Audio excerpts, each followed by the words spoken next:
On commence, Rami? Oui, Hakim, on commence.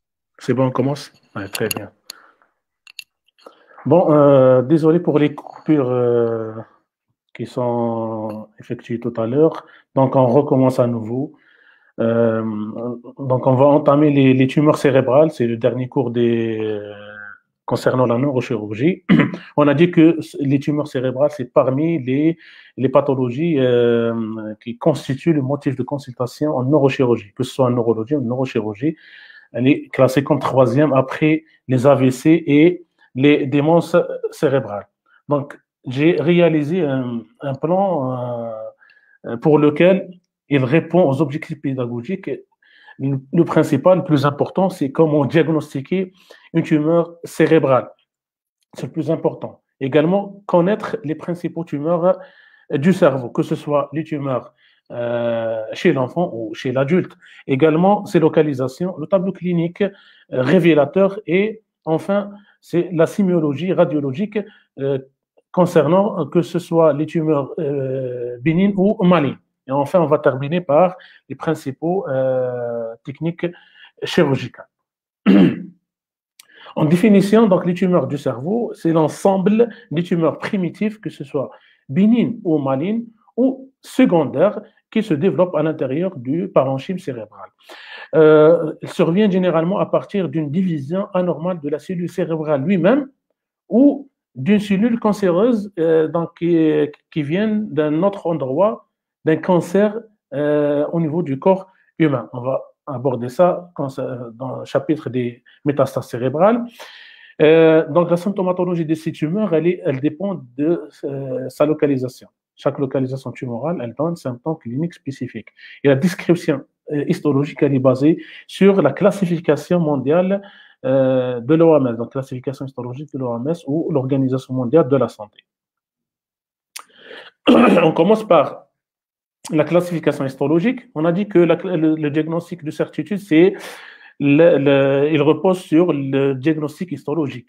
C'est vrai, le diagnostic, il se fait généralement à la base de l'examen radiologique, soit TDM ou l'IRM, c'est-à-dire le scanner ou l'IRM, mais l'examen ou le diagnostic neuroradiologique, ça reste un examen d'orientation, c'est-à-dire il nous oriente vers une tumeur, vers tel ou tel type de tumeur, mais le diagnostic histologique ne peut se faire que sur l'examen histologique qui est réalisé par l'anatomopathologiste à partir d'un fragment tumoral. Il étudie un fragment tumoral qui lui donne le neurochirurgien à partir d'une biopsie, par exemple, lorsqu'il y a une biopsie tumorale ou lors d'une exérèse tumorale, que ce soit totale ou partielle.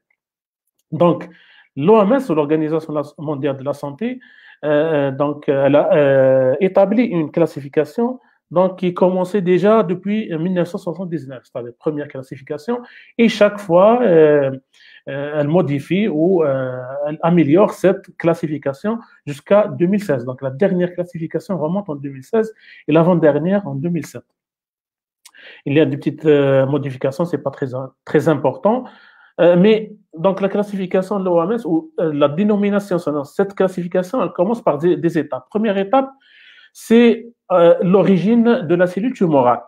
Donc c'est une classification qui est différente par rapport à la dénomination des autres tumeurs du corps humain. C'est pas comme la TNM qui est basée sur, je sais pas, les localisations, est-ce qu'il y a ganglion touché ou non. Non, au niveau du cerveau, il y a une base. La première, c'est l'origine tumorale. Par exemple, c'est l'origine tumorale, c'est les cellules astrocytaires, dans ce cas, on dit qu'il s'agit d'un astrocytome. Voilà, l'origine, le point de départ, c'est les cellules astrocytaires.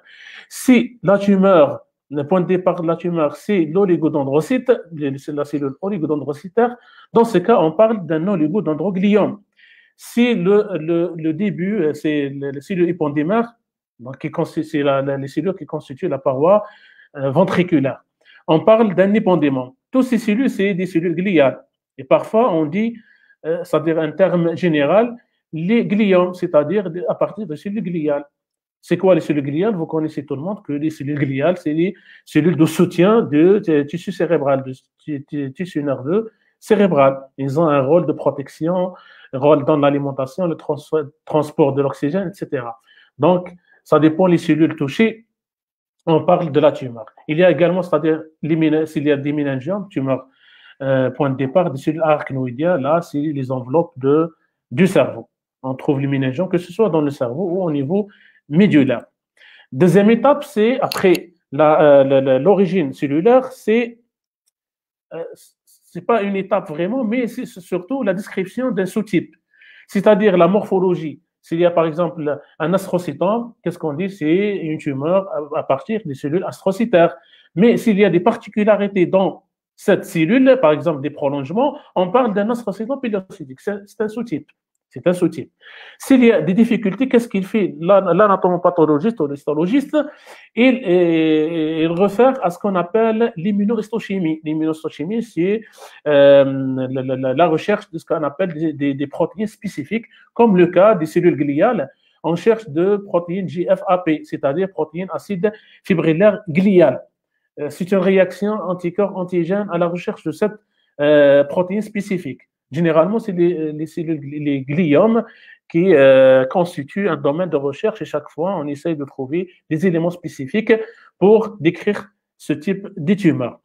La troisième étape, c'est quoi? C'est la recherche des signes de malignité pour faire ce qu'on appelle un grading.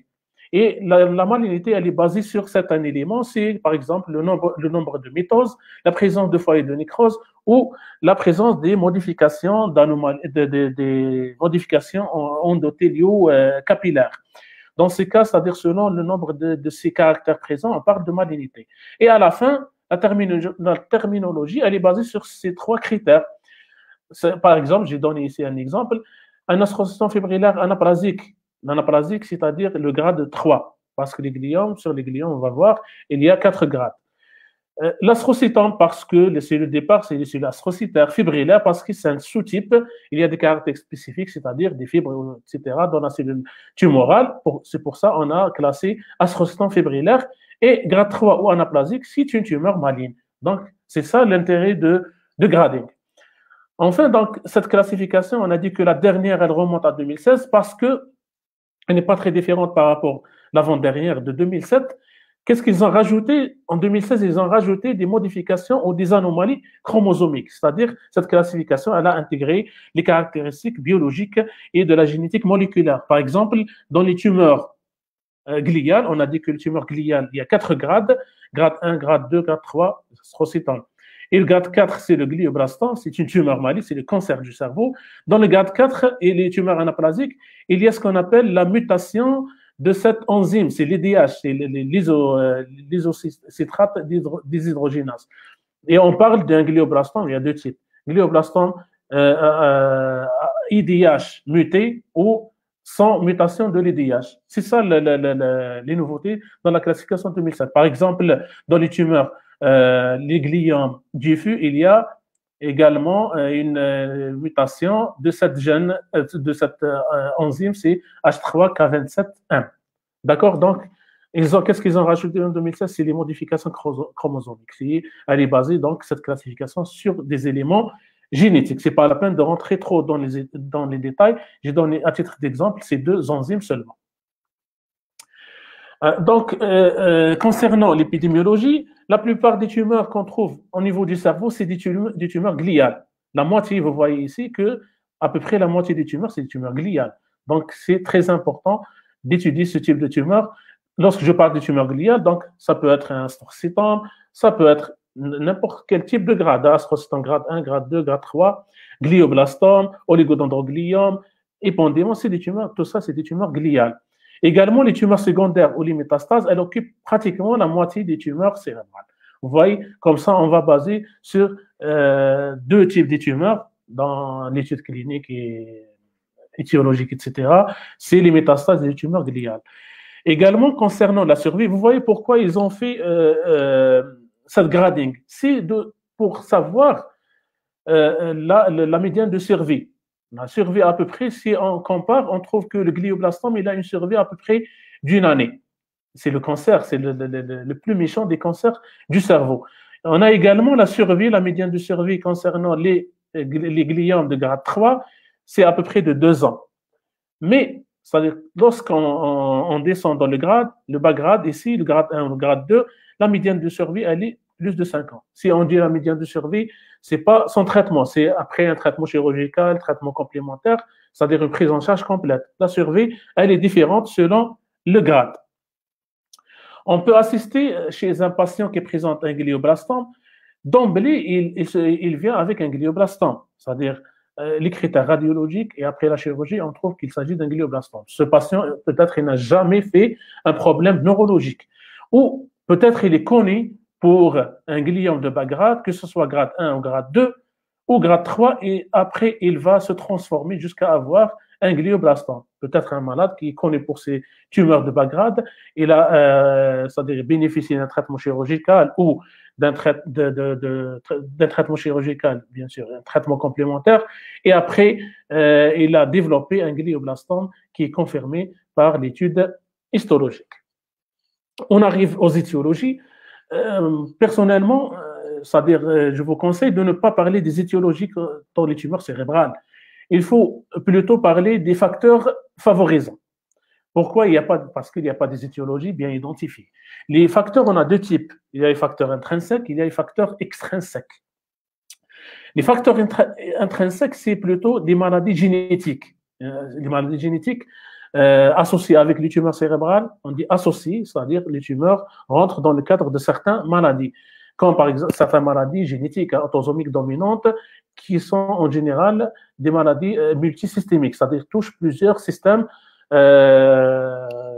avec le système nerveux central, bien sûr. Comme on va parler, j'ai donné à titre d'exemple quelques maladies, il y en a beaucoup. Donc, quelques maladies, comme la maladie de Bournonville. Donc, c'est une maladie autosomique dominante. La gène responsable ici, il y a deux gènes ciblés, c'est le gène TSC1, tubereuse sclérose, sclérose en anglais. Donc, on a type 1 et type 2. C'est une gène qui est touchée. Dans ce cas, cette maladie elle est caractérisée par une atteinte multisystémique. Elle touche la peau, elle touche le cœur, et au niveau du cerveau, on trouve une tumeur subépendymère ou un subépendymome. Dans ce cas, c'est-à-dire si le malade est connu pour cette maladie de Bournonville, et il développe par la suite des signes neurologiques, on réalise une TDM, on trouve une tumeur. Déjà d'emblée, sans faire un diagnostic histologique, on va dire qu'il s'agit d'un subépendymome, parce que le subépendymome, il est rentré dans le cadre de la maladie de Bournonville. Ou le contraire, c'est-à-dire un malade qui n'est pas connu pour la maladie de Bournonville, il se présente pour une tumeur cérébrale, on l'opère, le diagnostic histologique, il revient en faveur d'un subépendymome. Dans ce cas, qu'est-ce qu'on fait? On cherche cette maladie, c'est-à-dire est-ce qu'il y a une atteinte d'autres viscères comme le cœur, la peau ou les reins également. Deuxième maladie, c'est la maladie de von Hippel-Lindau. La même chose, c'est une maladie génétique autosomique dominante. La gène touchée, c'est VHL, von Hippel-Lindau, chromosome numéro 3. Cette maladie, c'est-à-dire, elle associe ce qu'on appelle l'hémangioblastome. C'est une tumeur d'origine vasculaire qui se développe au niveau de la fosse cérébrale, au niveau du cervelet, fosse cérébrale postérieure ou cervelet. Donc, elle associe d'autres lésions au niveau rétinien. Par exemple, si on cherche au niveau de la rétine, on trouve un angiome, et parfois des cancers au niveau du pancréas et au niveau des reins. Donc, si on est devant un hémangioblastome, il faut chercher cette maladie, c'est la maladie von Hippel-Lindau. La même chose pour la neurofibromatose de type 1 ou la maladie de Ricklenhausen. La gène responsable, c'est NF1. C'est généralement l'association des neurofibromes avec des lésions cutanées. On trouve chez le malade des taches, ce qu'on appelle taches caféolées. Des taches caféolées avec des neurofibromes ou un schwannom vestibulaire également. Le type 2, il est différent là, c'est parce que la gène n'est pas la même. Vous voyez, c'est NF2 et le chromosome, c'est le numéro 22. Elle associe des schwannomes vestibulaires de façon bilatérale ou associés avec des méningiomatoses. Le type 1, il associe également un gliome du nerf optique. Lorsqu'on a un gliome du nerf optique, il faut chercher cette neurofibromatose. Lorsqu'on est devant des schwannomes bilatérales, on parle d'un neurofibromatose de type 2, NF2. Pour les facteurs extrinsèques, c'est généralement l'exposition à certains produits, comme ici, donc l'exposition aux dérivés nitrosouris. C'est quoi les nitrosouris? C'est généralement les produits chimiques, euh, biochimiques utilisés dans la chimiothérapie, hein, généralement pour le traitement des cancers. Également, l'exposition aux radiations ionisantes, comme les rayons gamma et les rayons X, sont connus de donner des tumeurs du cerveau. L'exposition aux rayons électromagnétiques, c'est des rayons, ce qu'on appelle les bandes radiofréquences, de basse fréquence. Hein. Elles ne dépassent pas le 300 Hz. Les téléphones en général, actuellement, ne sont pas responsables des tumeurs cérébrales. Parce que beaucoup, ils posent la question, est-ce que les téléphones portables peuvent donner des tumeurs du cerveau? Jusqu'à maintenant, il n'y a pas des études qui parlent de ça. Donc, il n'y a pas d'une cause directe de l'exposition au téléphone. Donc, la clinique, on va parler de la clinique. La clinique, en général, les signes d'appel, il y a 3 syndromes, sont regroupés en 3 syndromes. C'est le syndrome d'HIC, syndrome déficitaire et le syndrome d'irritation au syndrome irritatif. Donc, ces syndromes peuvent être associés ou dissociés. Donc, on peut trouver les 3 syndromes ou parfois un seul syndrome qui va nous orienter cliniquement vers une tumeur cérébrale. Premier syndrome, c'est le syndrome d'hypertension intracrânienne. Vous avez déjà étudié ce syndrome et l'associé plus à ce symptôme. Généralement, ici, dans les tumeurs cérébrales, on a dit qu'en cas d'HIC, il y a l'augmentation de ce qu'on appelle d'un des secteurs, soit le secteur liquidien, le secteur parenchymateux ou le secteur sanguin. Dans ce cas, c'est-à-dire dans le cas des tumeurs cérébrales, il y a une augmentation d'un secteur à le volume parenchymateux, parce que c'est du parenchyme cérébral qui est anormal, qui est développé.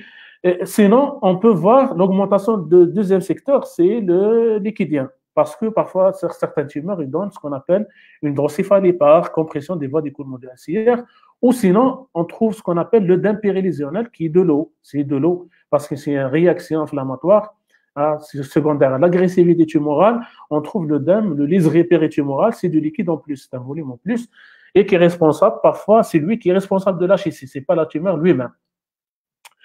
Donc, les symptômes de ce syndrome, c'est premièrement les céphalies qui ont des caractéristiques bien spécifiques.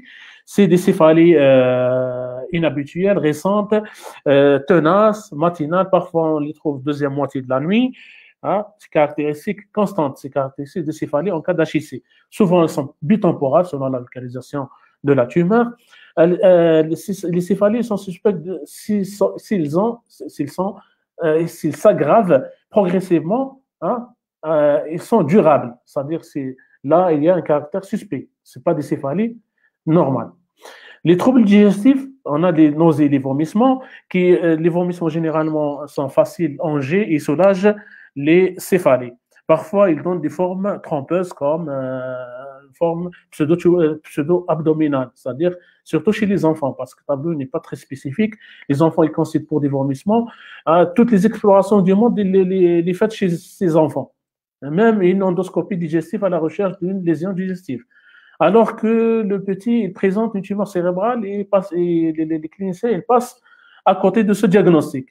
Et on a vu même des enfants qui ont subi des interventions chirurgicales sur des appendicites. Ils pensent qu'il y a une appendicite chez l'enfant, ils enlèvent l'appendice et en fin de compte, ce n'est pas l'appendice qui est responsable de ça. Et on diagnostique une tumeur cérébrale. Et dans ce cas, le diagnostic, on dit que c'est un diagnostic retardé. Les troubles visuels allant de la baisse de l'acuité visuelle, ce qui est secondaire à un œdème papillaire au fond d'œil, jusqu'aux cécités, c'est-à-dire au stade avancé, si on ne diagnostique pas précocement une tumeur cérébrale, on se trouve généralement devant une cécité et au fond d'œil, on trouve une atrophie ou un pâleur papillaire, une atrophie optique. Parfois, on est devant une atteinte du sixième père crânien qui est responsable de ce qu'on appelle un strabisme interne. Le patient, parfois, il vient consulter à un stade avancé, c'est-à-dire c'est le stade des engagements. Donc, on trouve le patient qui présente des troubles de la conscience, allant de l'obnubilation jusqu'au coma. Et là, c'est généralement en rapport avec une décompensation d'une hypertension intracrânienne et qui donne ce qu'on appelle les engagements. Donc, vous connaissez les engagements.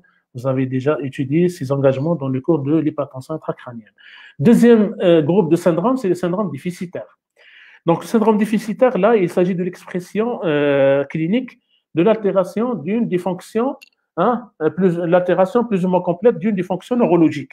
Que ce soit donc un déficit moteur, déficit sensitif, déficit moteur bien sûr, contrôle latéral à la lésion, sensitif la même chose, déficit sensoriel qui touche parfois donc la vision ou l'audition, parfois un déficit de fonction supérieure. Quelles sont les fonctions supérieures? C'est le langage, l'aphasie, par exemple le calcul, on trouve des troubles de comportement par atteinte frontale, un syndrome cérébelleux, statique ou cinétique, et là, sans oublier donc les atteintes des nerfs crâniens. Les nerfs crâniens, ils ont bien sûr les nerfs crâniens, ils ont une valeur localisatrice. S'il y a une atteinte du 2, donc on est devant l'atteinte du nerf optique, atteinte des nerfs mixtes, par exemple, au niveau de tronc cérébral ou la fosse cérébrale postérieure. Donc, le mode d'installation de ce syndrome déficitaire, généralement, il est progressif, rapidement évolutif, en tâche d'huile. On dit en tâche d'huile, c'est-à-dire de petit à petit. Troisième syndrome, c'est le syndrome irritatif. Le syndrome irritatif, on regroupe sous ce terme les crises épileptiques et les anomalies endocriniennes. Pour les crises épileptiques, là, on peut trouver une crise partielle ou une crise généralisée. Parfois, on commence par des crises partielles et elles deviennent généralisées. Mais les crises partielles ici, le diagnostic il est un peu difficile. Pourquoi difficile? Parce que généralement, ces crises sont paroxystiques et sont transitoires, elles ne sont pas permanentes. Donc, le clinicien, généralement, il n'assiste pas à ce type de crise. C'est les parents du patient qui vont décrire ces crises. Et les anomalies endocriniennes, elles regroupent généralement les anomalies endocriniennes sont en rapport avec les tumeurs de la région hypothalamo-hypophysaire ou la région pénienne. C'est les deux régions qui donnent des troubles endocriniens. Soit on assiste à un syndrome d'hypersécrétion hormonale, donc ça dépend. La tumeur lui-même, elle sécrète. Lorsqu'on a une tumeur dans cette région, là, il y aura une augmentation de la sécrétion de type tumoral, plutôt hormonal. L'hormone, là, peut être le prolactine. On parle d'un prolactinome ou, par exemple, on parle d'une tumeur corticotrope ou une tumeur somatotrope. Ça dépend de la lignée qui est sécrétée en plus. C'est le bilan biologique qui va nous dire est-ce que c'est un prolactinome, une tumeur corticotrope ou une tumeur somatotrope. L'hyposécrétion, là, en général, c'est une tumeur non fonctionnelle. Non fonctionnelle, c'est-à-dire qu'il ne sécrète pas, mais il donne par compression une atteinte de la fonction hormonale. Il peut aller jusqu'à c'est-à-dire un déficit hormonal, aller jusqu'à ce qu'on appelle pan-hypopituitarisme, c'est-à-dire toutes les lignes hormonales sont supprimées. Il n'y a pas de sécrétion. Et il y aura une répercussion clinique. Il y a troisième symptôme, c'est le tableau de ce qu'on appelle une puberté précoce, qu'on le trouve en cas d'une tumeur de la région pénienne chez un enfant, ou les troubles du comportement alimentaire. Là, on est devant une cachexie, par exemple, chez l'enfant, en cas d'une tumeur hypothalamo-hypophysaire, ou au contraire, une boulimie, chez l'adulte surtout, en cas d'une tumeur qui est localisée au niveau frontal. Quatrième ou sixième chapitre, c'est les examens complémentaires. On commence toujours comme n'importe quelle exploration cérébrale par une étude cérébrale. Ce n'est pas comme la traumatologie. Ici, l'injection de produits de contraste, elle est importante. Et l'étude se fait en deux temps. Premier temps sans injection, deuxième temps après injection de produits de contraste. Qu'est-ce qu'on va étudier sans injection de produits de contraste? Sans injection, le produit de contraste utilisé d'abord, c'est le produit iodé. L'examen IRM, c'est un autre produit, c'est pas le même. En IRM, c'est le gadolinium. En cas d'exploration scanographique, on parle d'un produit iodé. Donc, sans injection, on étudie quoi? C'est les signes propres de la tumeur, c'est-à-dire est-ce que c'est une tumeur hypodense, isodense ou hyperdense. Donc là, on parle d'une densité. En cas de scanner, l'IRM, c'est différent, on parle de signal.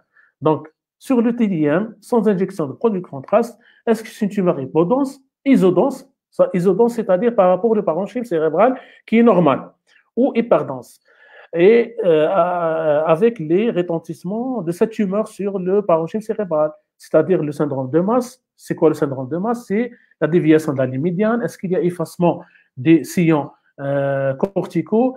Est-ce qu'il y a une répercussion secondaire comme l'hydrocéphalie par obstruction des voies d'écoulement du LCR? Est-ce qu'il y a une hypodensité aux alentours de la tumeur? Comme si vous vous souvenez dans le cours de l'hydrocéphalie, on a parlé de la résorption transépendymère, c'est-à-dire l'eau, il sort à travers la paroi épendymère, il donne ce qu'on appelle une hypodensité périventriculaire. La même chose ici, c'est-à-dire l'agressivité tumorale, surtout en cas d'une tumeur maligne. On verra comment diagnostiquer ou différencier entre une tumeur bénigne et une tumeur maligne.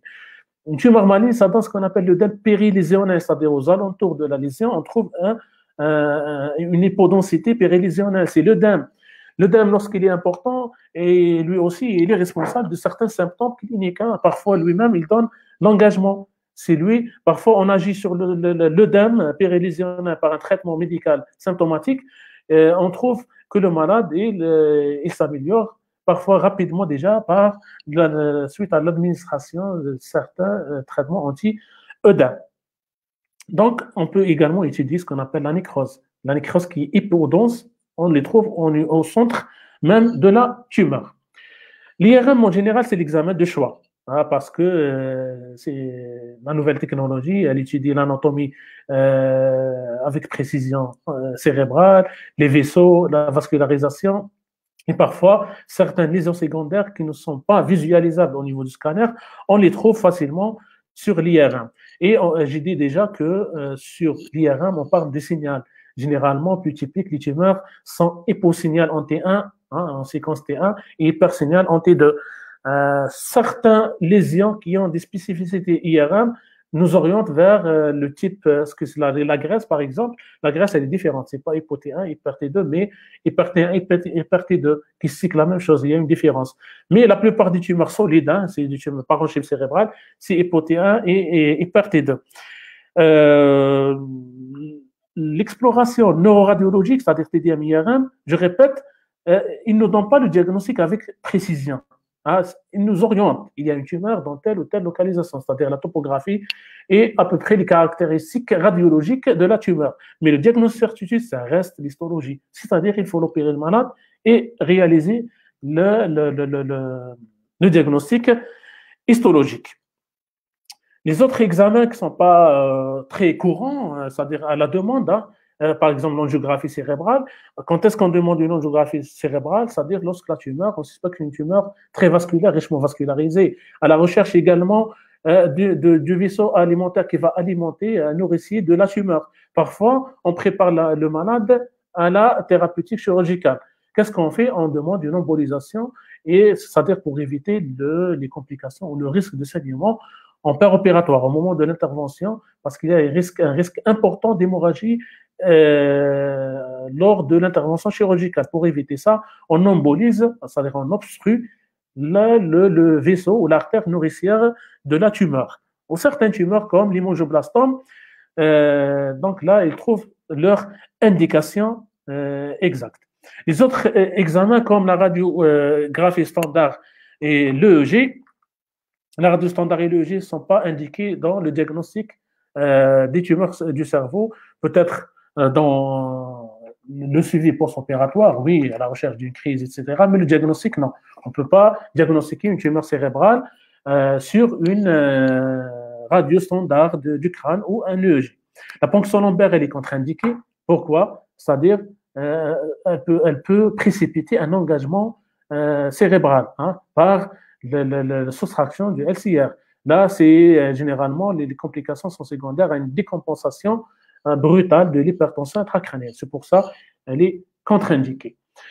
On parle ici de certains diagnostics différentiels, certaines pathologies qui posent diagnostic différentiel avec les tumeurs du cerveau. Premier diagnostic différentiel, c'est les AVC. Les AVC, les accidents vasculaires cérébraux, que ce soit un AVC hémorragique ou un AVC ischémique. Les symptômes, pratiquement, c'est les mêmes par rapport à une tumeur cérébrale. Mais l'installation, en général, elle est brutale. Tout ce qui est vasculaire, l'installation est brutale. Ce n'est pas progressif comme les tumeurs du cerveau. Et par exemple, en cas d'un AVC ischémique, généralement, on assiste à un territoire bien particulier qui est touché. Vous voyez? Donc, il y a un territoire vasculaire qui nous oriente vers un AVC ischémique. Deuxième diagnostic différentiel, c'est les processus infectieux, que ce soit bactérien comme un abcès cérébral. Ici, vous voyez, c'est un abcès cérébral, il y a certaines caractéristiques. Sur le plan clinique, d'abord, on peut trouver certains signes cliniques qui nous orientent vers un abcès du cerveau. Par exemple, il y a une porte d'entrée, un germe, par exemple, qu'on le trouve. Porte d'entrée, par exemple, une sinusite, une otite, tout ça, ça peut donner un abcès cérébral. Également la fièvre, certains d'autres signes biologiques comme l'augmentation du taux des globules blancs par le leucocytose, etc. Une autre origine infectieuse, c'est je ne sais pas ce que vous connaissez, le kyste hydatique. Et ça existe quand même, le kyste hydatique au niveau du cerveau. C'est très rare, mais ça existe.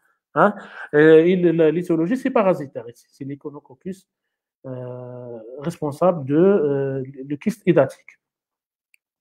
Donc, on a parlé initialement de la classification histologique. Donc, on a vu comment on réalise la dénomination des tumeurs cérébrales.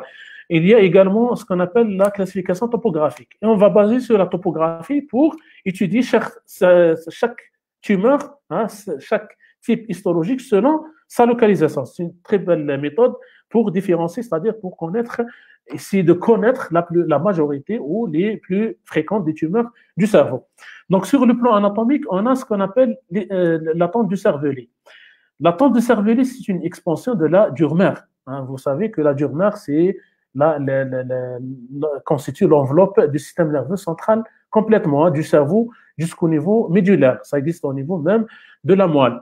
Et elle émet des expansions au niveau du cerveau, là au niveau sustentoriel. Lorsqu'on parle du sustentoriel, c'est-à-dire par rapport à l'attente du cervelet. Tout ce qui est en haut, c'est sustentoriel. Tout ce qui est en bas, sous-tentoriel ou ce qu'on appelle la fosse cérébrale postérieure. Ça, c'est l'attente du cervelet. Et ici, au niveau sustentoriel, il y a une autre expansion, c'est la faute du cerveau. Elle sépare l'hémisphère droit de l'hémisphère gauche.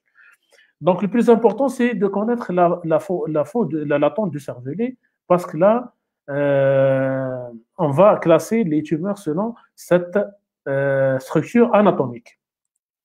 Donc, au niveau sustentoriel, qu'est-ce qu'on va trouver? On a dit qu'il y a l'hémisphère droit et l'hémisphère gauche du cerveau et on va étudier les tumeurs par rapport les structures anatomiques de cette région. Donc, dans l'hémisphère, on a le lobe frontal, le lobe pariétal, le lobe occipital, le lobe temporal, il est coupé ici. On a le système ventriculaire, on a déjà fait un rappel anatomique sur ça, c'est structure liquidienne, dans le contenu de structure liquidienne, c'est le LCR qui coule à travers de ce système ventriculaire. Il est très profond au milieu du cerveau. Donc, en sustentoriel, qu'est-ce qu'on trouve? On trouve les deux ventricules latéraux et le troisième ventricule, tout simplement. Il y a également des structures au niveau de la ligne médiane, comme l'hypophyse. Vous voyez ici la glande hypophysaire dans la selle turcique. Et en bas, on a le sinus sphénoïdal. En arrière de troisième ventricule, il y a là ce qu'on appelle la glande pinéale ou l'épiphyse. L'épiphyse, elle est au niveau postérieur. Vous voyez? Il y a, voilà, c'est ça. On va étudier les tumeurs par rapport à ces structures anatomiques. En bas, c'est-à-dire en sous-tentoriel, on a le cervelet, les deux hémisphères cérébelleux, avec le verbis au milieu. On a le quatrième ventricule, système ventriculaire, quatrième ventricule seul. Il y a également le tronc cérébral. Vous voyez? Donc, on va établir de cette façon cette classification par rapport à la tente du cervelet. Il y a les tumeurs sustentorielles et les tumeurs sous-tentorielles. Ça concerne les tumeurs uniques. Les tumeurs uniques, elle est différenciée des tumeurs multiples, c'est-à-dire les métastases. On va l'étudier après. Mais sur chaque endroit, chaque topographie, on va parler des tumeurs à l'intérieur du parenchyme, à l'extérieur, au niveau des ventricules, à l'hémidiane. La même chose au niveau sous-tentoriel. On commence par les tumeurs sustentorielles intraparenchymateuses. Quelles sont les tumeurs qui se développent à l'intérieur du parenchyme cérébral? Donc, la première tumeur qu'on va commencer par elle, c'est l'oligodendrogliome. C'est très simple selon la classification. L'origine, le point de départ, c'est quoi? C'est les cellules oligodendrocytaires, c'est les oligodendrocytes. C'est une tumeur gliale. Et généralement, tumeur bénigne, il y a deux types, généralement, type A et type B. Bénin, il y a même le type malin. Généralement, c'est une tumeur cortico-sous-corticale. vous voyez. Donc, c'est-à-dire, elle intéresse le cortex et la partie profonde sous-corticale c'est la substance blanche. Elle touche le sujet jeune et sur le plan clinique, la clinique, elle dépend de la localisation. Donc, la localisation la plus fréquente de cette tumeur, c'est au niveau frontal. Là, elle est responsable généralement des crises d'épilepsie. Sur le plan radiologique, hein, c'est une tumeur, lorsqu'elle est bénigne, elle présente tous les critères de bénignité. Donc, quels sont les critères de bénignité des oligos ou de tous les tumeurs cérébrales? Là, il y a certains critères radiologiques qui vont nous orienter vers une tumeur bénigne, une tumeur maligne. Une tumeur bénigne, c'est-à-dire une tumeur qui est bien limitée, elle est encapsulée parfois, certaines tumeurs sont encapsulées, bien limitées, homogènes, après injection de produits de contraste, hein, homogènes, ou parfois elle ne prend pas le contraste. Lorsqu'elles sont hétérogènes, la prise de contraste, on parle d'une tumeur maligne. La présence de l'œdème périlésionnel, par exemple type A et type B, vous voyez qu'il y a la tumeur l'œdème plutôt qui est en péritumoral. Et parfois, il est irrégulier, donc c'est une tumeur maligne. Vous voyez? Donc, c'est ça la différence entre tumeur bénigne et tumeur maligne. L'oligodendrogliome, il y a deux types, donc bénin et malin, la prise de contraste. Il n'y a pas de prise de contraste, c'est-à-dire le produit de contraste injecté. Et lorsqu'il y a prise de contraste, on parle d'une tumeur maligne. Deuxième type tumoral, c'est l'astrocytome de bas grade. Lorsqu'on dit bas grade, c'est-à-dire grade 1 ou grade 2, c'est des tumeurs bénignes. Hein. Lorsque le bas grade, il est bénin, le haut grade, il est malin. Le bas grade, le comportement clinique ou pratiquement la radiologie, c'est la même chose. Ici, c'est l'histologie qui va parler du type exact. Il s'agit du type 1 ou il s'agit du type 2. Donc, l'astrocytome de bas grade, on a un grade 1, grade 2, qui touche ce sujet, la même chose. Hein. La clinique, selon la localisation, généralement, sont localisées au niveau de l'hémisphère, gauche ou à droite. On est toujours sustentoriel. Hein. Voilà. Sur le plan clinique, il n'y a pas de différence radiologique entre l'astrocytome de bas grade et l'oligodendrogliome. Hein. Parce que c'est des tumeurs, les deux, c'est des tumeurs gliales. Hein. Et sur le plan radiologique, c'est la même chose, c'est-à-dire les critères de bénignité sont là. Une tumeur bien limitée, homogène, hein, hypothéen hyper T2 en général, dans la plupart des cas. Hypothéen hyper T2 ne prend pas de contraste, pas de périlésionnel. Vous voyez, dans cette imagerie, on va parler soit d'une oligodendrogliome ou un astrocytome de bas grade. D'accord? L'oligodendrogliome, peut-être on trouve des calcifications. L'astrocytome, je ne sais pas, la plupart du temps, il n'y a pas de calcification. Peut-être c'est ça la différence en opératoire. Mais ici, c'est l'histologie qui va faire la différence. La troisième tumeur sustentorielle intraparenchymateuse, c'est les astrocytomes anaplasiques. C'est les mêmes, hein, c'est-à-dire si on est devant une astrocytome, c'est-à-dire par exemple fibrillaire, hein, lui-même est peut-être anaplasique, c'est-à-dire grade 3. C'est une question de présence de critères de malignité, c'est-à-dire le nombre de mitoses, les modifications endothéliales, la présence de la nécrose. Par exemple, ici, schématiquement, on commence à avoir de la nécrose, mais pratiquement la même chose sur la clinique ou l'âge du patient. Donc, à l'imagerie, qu'est-ce qu'on trouve? C'est quoi la différence entre bas grade et anaplasie grade 3? C'est la présence des signes de malignité. Ici, vous voyez, c'est l'œdème très important. Et la prise de contraste qui est hétérogène. Donc, on est devant une tumeur qui est hétérogène, mal limitée, avec un œdème périlésionnel. Donc, toujours, ça reste des éléments d'orientation seulement. Troisième cas, troisième tumeur qui est intraparenchymateuse, hein, c'est le glioblastome polymorphe. Donc, si on dit, ou vous allez trouver dans la pratique, hein, dans le futur, vous allez trouver sur les comptes rendus des radiologues ce terme de glioblastome. Lorsque vous trouvez un glioblastome, vous êtes devant hein, la plus méchante des tumeurs du cerveau et c'est un cancer, c'est le cancer du cerveau hein, et le plus mauvais pronostic. On a dit déjà dans le chapitre d'épidémiologie que la survie en général, malgré le traitement médical ou chirurgical, hein, même le traitement complémentaire, la médiane de survie, la médiane, hein, c'est-à-dire une année. Donc, ça peut aller jusqu'à 1 année et demie, 2 ans. C'est-à-dire si tous les critères sont présents, critères de prise en charge, c'est-à-dire diagnostic précoce, traitement chirurgical précoce et radiothérapie précoce, ça peut aller jusqu'à 2 ans. Donc, c'est un gliome de grade 4. Hein, le tableau clinique selon la localisation. Et vous voyez ici, les critères de la nécrose, elle est importante. Et sur l'imagerie, là, c'est seulement schématique. Hein. Ici, c'est schématique. Mais la neuroradiologie, que ce soit TDM ou IRM, vous voyez, il y a tous les critères de malignité. On est devant une tumeur qui est mal limitée, elle est hétérogène. Hein, vous voyez, après injection de produit de contraste, comment savoir est-ce qu'il y a une injection ici? Vous voyez que les vaisseaux du cerveau sont dessinés. Donc, c'est une coupe avec injection. Vous voyez, elle est hétérogène après l'injection. Elle est mal limitée. L'œdème, ici, sur le scanner, hein, cette hypodensité périlésionnelle, c'est de l'œdème péritumoral. Donc, c'est une tumeur maligne, une tumeur méchante ici. Elle est responsable même d'un engagement, d'un effet de masse sur les structures de la ligne médiane.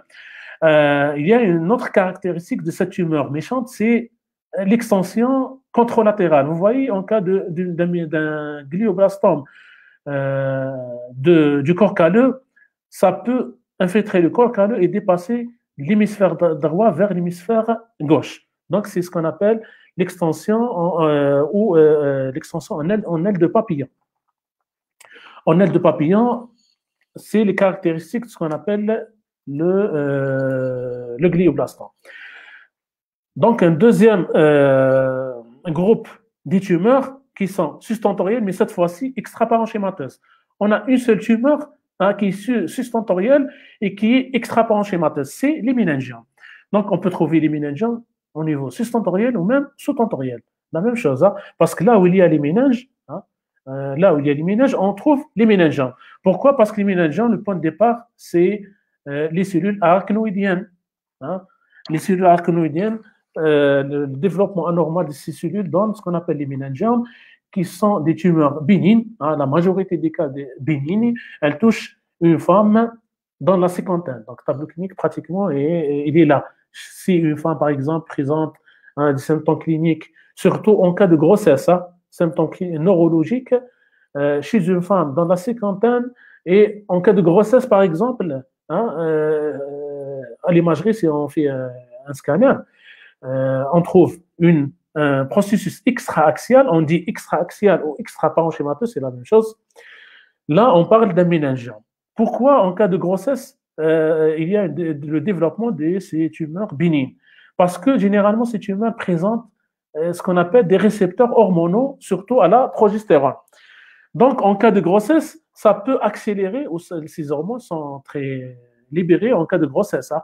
Ça peut accélérer le développement de ces tumeurs et devient symptomatique. Parfois, elle n'est pas symptomatique. En cas de grossesse, tellement le développement de ces tumeurs il est très accéléré, ça peut devenir symptomatique. Donc, on peut le trouver également en post-radical, certaines radiothérapies avant, ils traitent les teignets de cuir chevelu par la radiothérapie. Et par conséquent, ils ont trouvé que ces patients traités par radiothérapie pour les teignets de cuir chevelu, ils ont développé des méningiomes intracrâniens. Le siège de ces tumeurs, il est ubiquitaire, donc ça dépend de la localisation, il y a un symptôme clinique. Par exemple, si une tumeur au niveau des étages antérieurs, hein, au niveau olfactif, ça donne ce qu'on appelle une anosmie ou une hypoanosmie. Le tiers moyen de la faux, il est spécifique de tumeurs, donc les tumeurs de tiers moyen de la faux du cerveau, hein, la faux, c'est-à-dire qui sépare l'hémisphère gauche et droit, ça peut donner une compression bilatérale de l'hémisphère droit et gauche, la face interne, et dans ce qu'on appelle un déficit crural.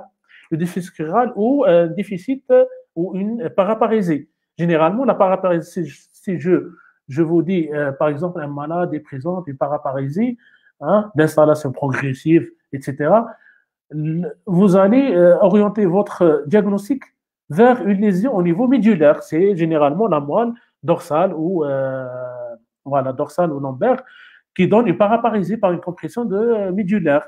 Mais le seul cas d'une tumeur au niveau cérébral qui donne un déficit crural bilatéral, c'est-à-dire une paraparésie ou une paraplégie, c'est le méningiome de tiers moyen de la faux, parce qu'il donne une compression bilatérale des deux hémisphères. Les autres localisations, par exemple l'arête sphénoïdale ou supracellulaire, ça peut donner comme présentation clinique une baisse de l'acuité visuelle ou même des troubles endocriniens. sans oublier que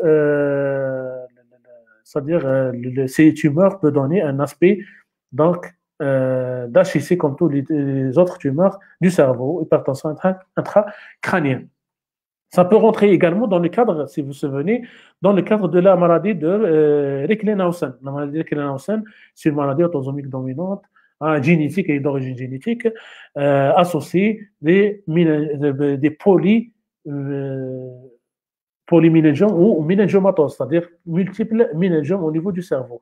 Et ça rentre dans le cadre de neurofibromatose type 1, c'est-à-dire méningiomatose ou des tumeurs, des méningiomes multiples au niveau du cerveau associés avec d'autres localisations, avec d'autres tumeurs au niveau du corps, comme par exemple ce qu'on appelle les taches caféolées. Les taches caféolées. Sur le plan radiologique, c'est une tumeur extra-axiale, vous voyez ici, qui rayonne après injection, fortement après injection de produits de contraste. Vous voyez ici les vaisseaux au niveau du cortex cérébral, donc là, il y a une injection. Et le méningiome, il rayonne de façon homogène, tumeur bénigne, il n'y a pas d'intérêt lésionnel. Qu'est-ce qu'il donne? Il ne s'agit pas d'une tumeur infiltrante comme les gliomes. C'est des tumeurs extra-axiales qui réalisent une compression, un effet de masse, une compression sur le parenchyme cérébral. Vous voyez ici la même chose, il n'y a pas de dame, c'est un méningiome de l'étage, c'est un méningiome de l'étage antérieur au niveau frontal. Troisième groupe des tumeurs sustentorielles, c'est les tumeurs ventriculaires. On a pratiquement trois tumeurs ventriculaires.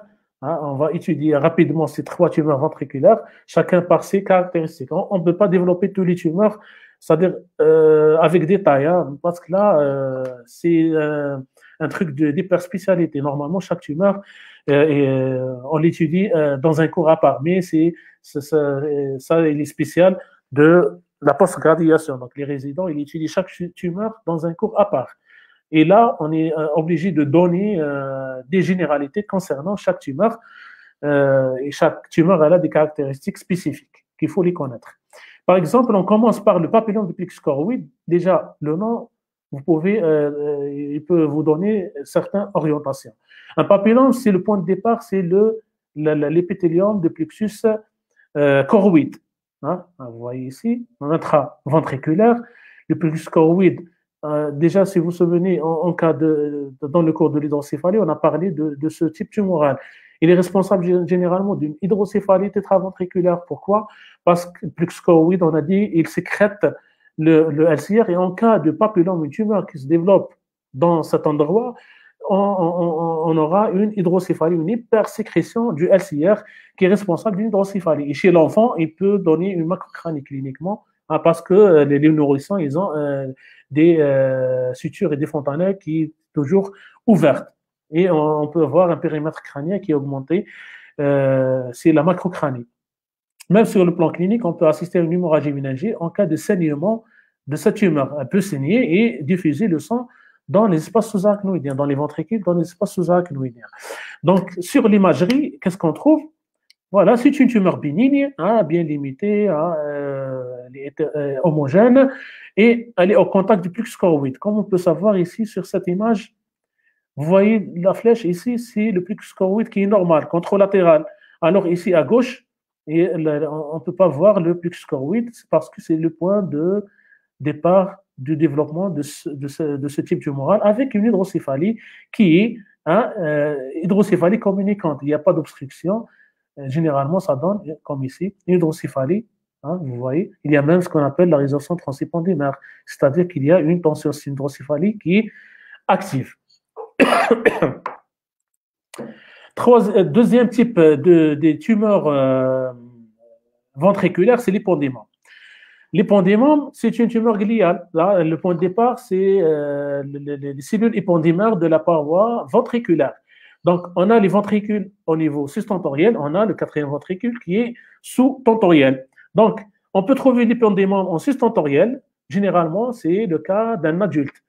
Alors que l'épendymome en sous-tentoriel, il intéresse beaucoup plus les enfants. Donc, c'est une tumeur comme la précédente. Elle est intraventriculaire, mais cette fois-ci, il n'y a pas d'hydrocéphalie parce qu'elle ne sécrète pas le LCR. Donc, c'est une tumeur qui dépend, comme ici schématiquement, elle dépend de la paroi éppendymaire, elle est attachée à la paroi éppendymaire, elle est au niveau ventricule latéral. L'endroit le plus fréquent, c'est les ventricules latéraux. La même chose, elle peut donner des formes pseudoméningiques par saignement ou par expansion, parce que ça peut développer et passer au niveau des espaces sous-arachnoïdiens. Sur l'imagerie, voilà, c'est une tumeur qui est bénigne. Ici, elle est attachée, elle présente une attache au niveau de la paroi éppendymaire. Il n'y a pas d'hydrocéphalie, sauf s'il y a une localisation, par exemple, ça existe des localisations intraparenchymateuses d'un épendymome. On a vu, il y a des cas d'épendymome au niveau parenchymateux. Ça peut donner une obstruction ou une compression sur le voie d'écoulement des SIR et donc en conséquence une hydrocéphalie obstructive. Là, c'est intraventriculaire. Donc, on parle d'une tumeur intraventriculaire qui est bénigne, sans hydrocéphalie, qui dépend de la paroi éppendymaire. Donc, probablement, fort probablement, c'est une tumeur éppendymaire. C'est un épendymome. Troisième type tumoral intraventriculaire qui est spécifique cette fois-ci de la troisième ventricule. Donc, le troisième ventricule est caractérisé par la présence de ce qu'on appelle le kyste colloïde. C'est pour ça qu'on dit kyste colloïde troisième ventricule. On ne peut pas trouver le kyste colloïde au niveau du ventricule latéraux ou au niveau du quatrième ventricule. Donc, il est spécifique de troisième ventricule. C'est une tumeur dont l'origine, en général, c'est l'origine dysembryoplasmique, c'est-à-dire une origine qui n'est pas connue, avec un contenu, le contenu du kyste ici, il est gélatineux. Il y a une matière gélatineuse, l'origine n'est pas très connue. Les symptômes en général sont en rapport avec l'obstruction des voies d'écoulement du LCR.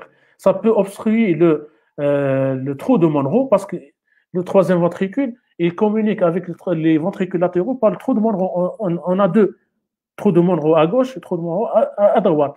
Et comme cette tumeur, elle est lisse et bien limitée, ça peut bouger. Lorsqu'elle bouge en haut, elle obstrue les deux trous de Monro, elle peut donner une hydrocéphalie aiguë, brutalement biventriculaire.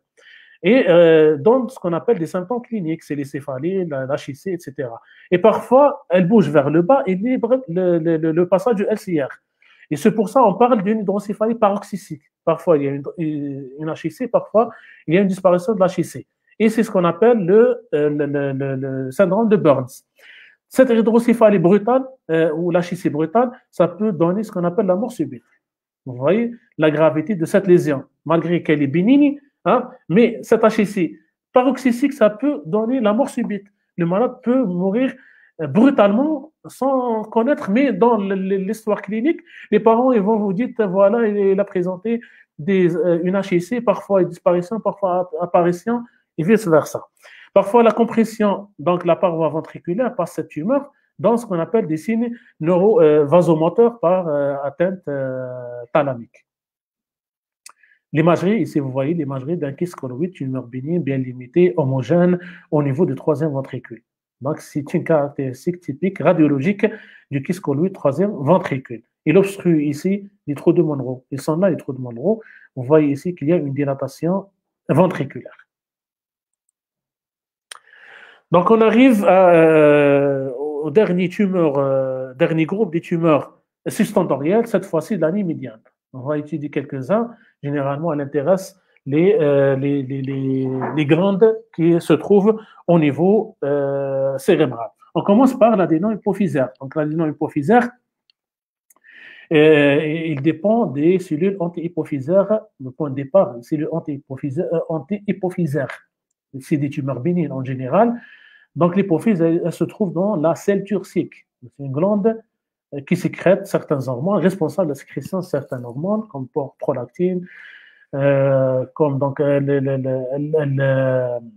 c'est-à-dire organise ou gère la sécrétion des hormones périphériques. En bas, vous voyez ici schématiquement, il y a ce qu'on appelle le sinus sphénoïdal. Donc, cette tumeur peut se développer dans des expansions au niveau latéral, en haut, même en bas. Et les symptômes cliniques, en général, elles dépendent de cette expansion et surtout donc l'expansion tumorale et des complications endocriniennes. Donc, c'est pour ça, sur le plan clinique, on va parler de 3 grands syndromes responsables, donc secondaires, un adénome hypophysaire. Il y a le syndrome endocrinien en premier, syndrome ou les troubles ophtalmologiques et les troubles neurologiques. Donc, 3 groupes de syndromes. Ici, j'ai fait un ordre selon le motif de consultation. Mais en général, les premiers signes, parce que c'est une tumeur qui touche la fonction endocrinienne, on parle d'un syndrome endocrinien, non, logiquement, mais le patient, il commence pas par, il va pas commencer par ces troubles, même les signes ne sont pas en rapport en premier par syndrome endocrinien. En général, le malade, il vient consulter pour troubles ophtalmologiques ou des troubles neurologiques. Dans ce cas, la tumeur, elle a pris un volume considérable, c'est pour ça qu'elle a donné certains symptômes cliniques. Donc, la sémiologie, elle associe ces 3 groupes de syndromes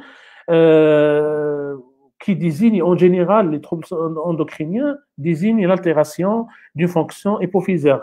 Donc, soit une sécrétion d'une lignée, par exemple, la prolactine donne sur le plan clinique une aménorrhée, une galactorrhée, le GH responsable d'une acromégalie, la CTH c'est la maladie Cushing. Là, c'est le cas d'un adénome qui est sécrétant, c'est-à-dire c'est lui qui sécrète. Parfois, on trouve c'est-à-dire sur le plan biologique, 2 hormones sécrétées par une même tumeur. Et on dit que c'est un adénome hypophysaire mixte, par exemple prolactine ou AGH. Et parfois, une seule ligne, la plus courante, plus connue, c'est le prolactinome. Et parfois, la tumeur, peut-être, elle n'est pas sécrétante.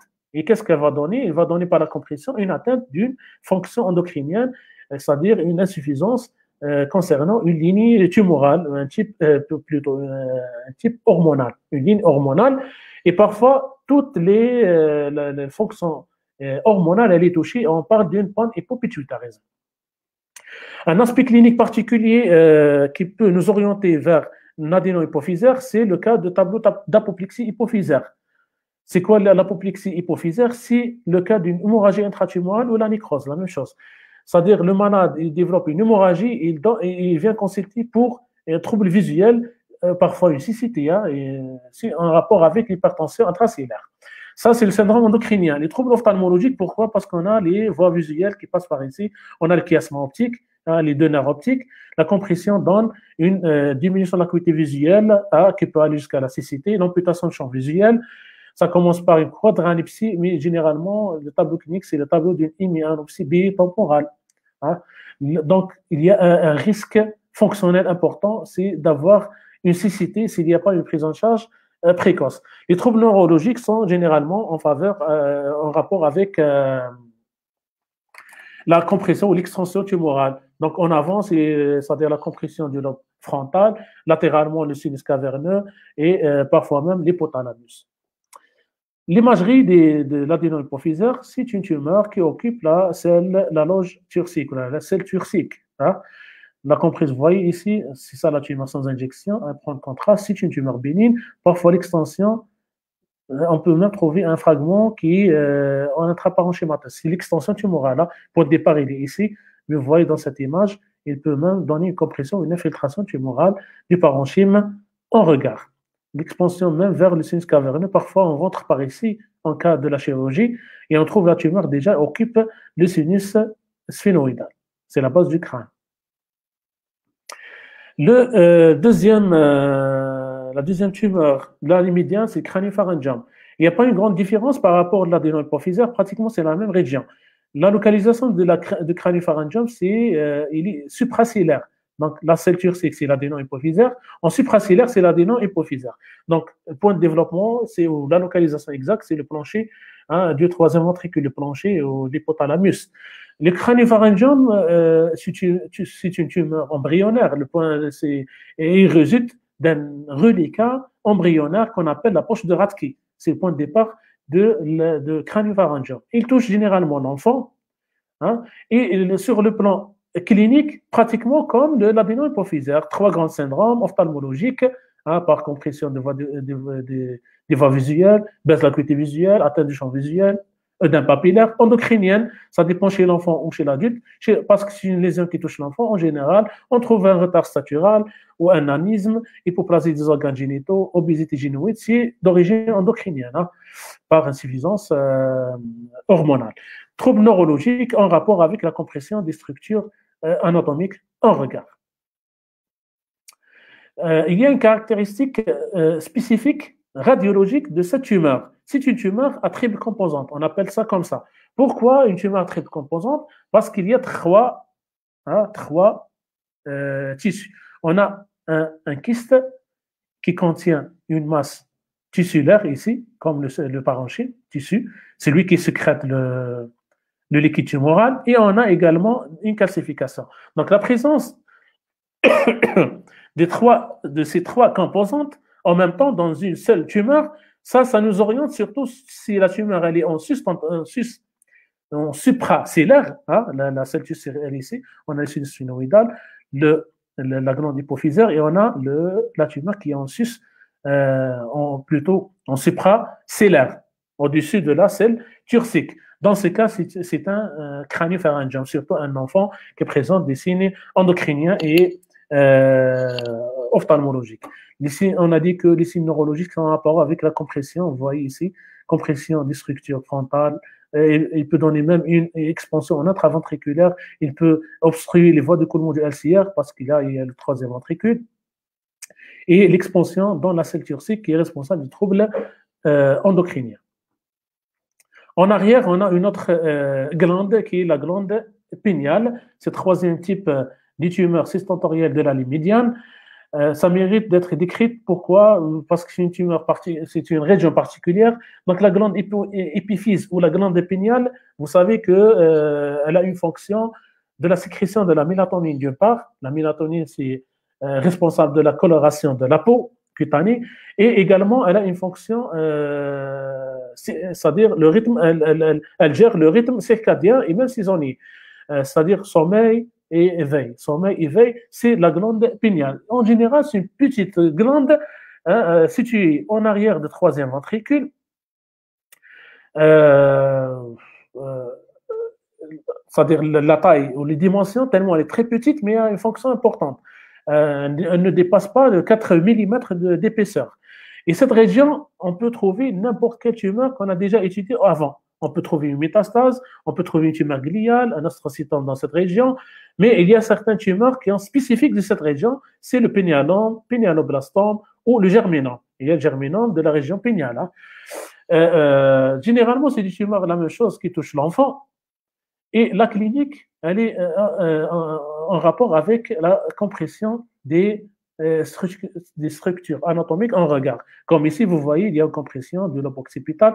En bas, on a le cervelet, hein, et en avant et en bas également, c'est le tronc cérébral. Donc, en général, en rapport avec ça. Mais le syndrome spécifique de l'atteinte de cette région, c'est-à-dire pour dire que c'est une tumeur de la région péniale, il y a ce qu'on appelle le syndrome de Parisot, qui est caractérisé par des troubles oculomoteurs. C'est quoi? C'est-à-dire un patient qui ne peut pas